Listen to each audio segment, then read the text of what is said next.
going to go with this conversation? Are we going to talk about extinction? Are we going to talk about Judith's artwork, which is on the wall? Are we going to talk about our addiction to telephones? Are we going to talk about the spectre of alcohol abuse, which we've touched on quite a lot this evening?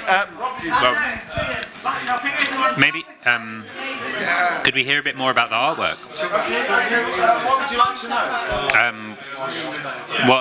What inspired it?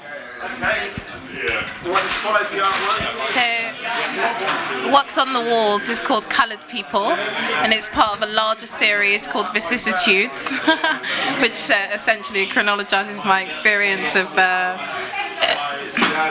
working in a predominantly, I've worked in South London for the past 2 years, having moved from working in East London, which is predominantly white British, and then Bangladeshi, and then I moved to working in South London, which is an amalgamation of different races, but predominantly black Afro-Caribbean. And just my experiences of watching the way that human beings interact with one another, and how that can sometimes be tied into their perceptions of race. And also certain parts of it are also depictions of my experience with my fiance, who's white German and black Afro-Caribbean. Yeah, that's that German bloke over there. So it's a bit of it's an art thesis. It's a bit of a critique on the socio-linguistic constructs of race and how we experience them. What do you mean the socio-linguistic? So, the idea, the labels that we give to race and how we interpret people or make assumptions about human beings, or how we use colour, like the colour of skin or creed or culture, a range of things to understand other human beings. That's basically what I'm talking about. I don't know if that answers your question very well. It's a construct. Everything's a construct, right? I mean, we're all like people. Is it a useful construct? Well, sometimes it's useful, sometimes it's not.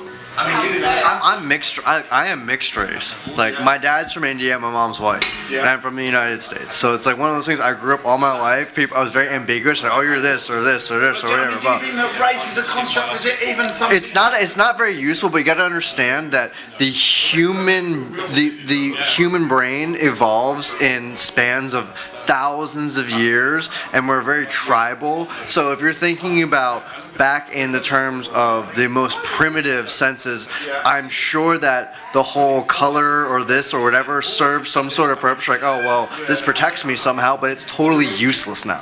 Totally fucking useless. Well, the only distinction is between sort of you and me is you can't turn sunlight into vitamin D as effectively as I can. It doesn't matter. It doesn't matter now, but it mattered when we were both living on the edge, when we had to fight for survival. Then that little extra bit may well have made a difference. So your ancestors in the polar regions. Well, we lost our pigments because it gave us survival over the winter.